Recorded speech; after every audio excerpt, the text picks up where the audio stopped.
नमस्कार। आज हम एक ऐसी कहानी के बारे में बात करेंगे जो बहुत ही सिंपल है, लेकिन उसका मैसेज बहुत गहरा है। ये कहानी हमें सिखाएगी कि कैसे कभी-कभी सिर्फ थोड़ा सा ध्यान देने से और जरा सी अच्छाई दिखाने से किसी की पूरी दुनिया बदल सकती है। तो चलिए इस कहानी की परतों को खोलते हैं और इसके पीछे छिपे सबक को समझते हैं। कहानी की शुरुआत होती है एक बहुत ही सीधे से सवाल से जो गट्टू और चिंकी के मन में आता है। अरे, क्लास में ये जो नई लड़की आई है श्रेया, वो लंच ब्रेक में सबसे अलग थलग अकेली क्यों बैठी रहती है? बस यही एक सवाल है जो हमें इस पूरी कहानी की जड़ तक ले जाएगा। तो हमारा पहला हिस्सा है खाली टिफिन का रहस्य। सोचिए, स्कूल का लंच ब्रेक है, चारों तरफ बच्चे हंस खेल रहे हैं, टिफिन की खुशबू आ रही है। लेकिन एक कोना है जहां माहौल बिल्कुल ही अलग है। देखिए, एक तरफ क्लास के सारे बच्चे हैं जो मिल बांटकर अपना खाना एंजॉय कर रहे हैं, और वहीं दूसरी तरफ श्रेया है जो बिल्कुल अकेली बैठी है और उसका टिफिन बॉक्स एकदम खाली है। ये देखकर ही लगता है कि यार कुछ तो गड़बड़ है। तो गट्टू और चिंकी का ध्यान श्रेया पर जाता है। वो पहले तो यही सोचते हैं, अरे शायद बहुत भूख लगी होगी तो उसने अपना सारा खाना जल्दी जल्दी खत्म कर लिया। पहली नजर में तो यही लगता है ना? पर क्या सच में बात इतनी सीधी थी?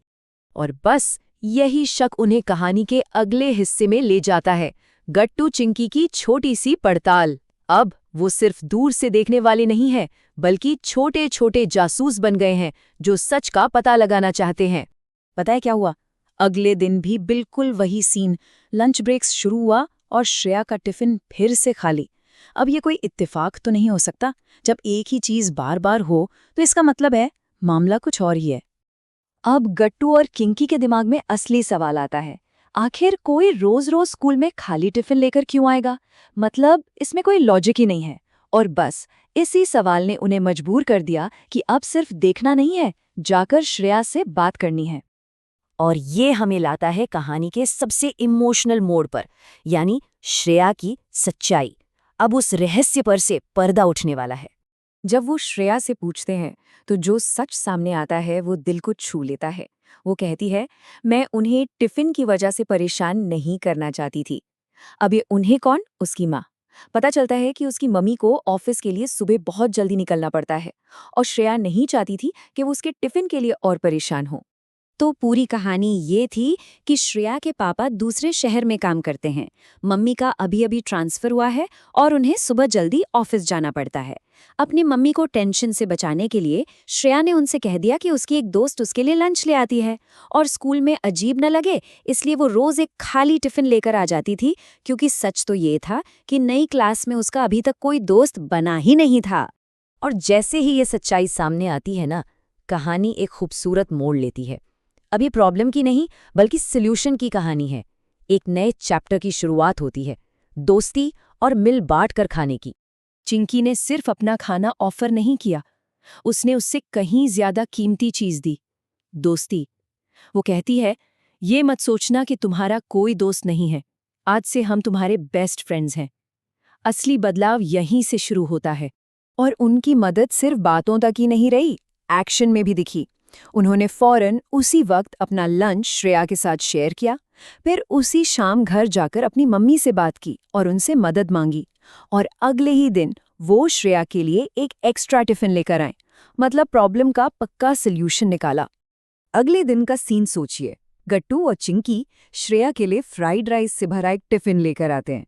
ये सिर्फ खाना नहीं था, ये उनकी नई दोस्ती का, उनकी केयर का एक बहुत प्यारा सबूत था।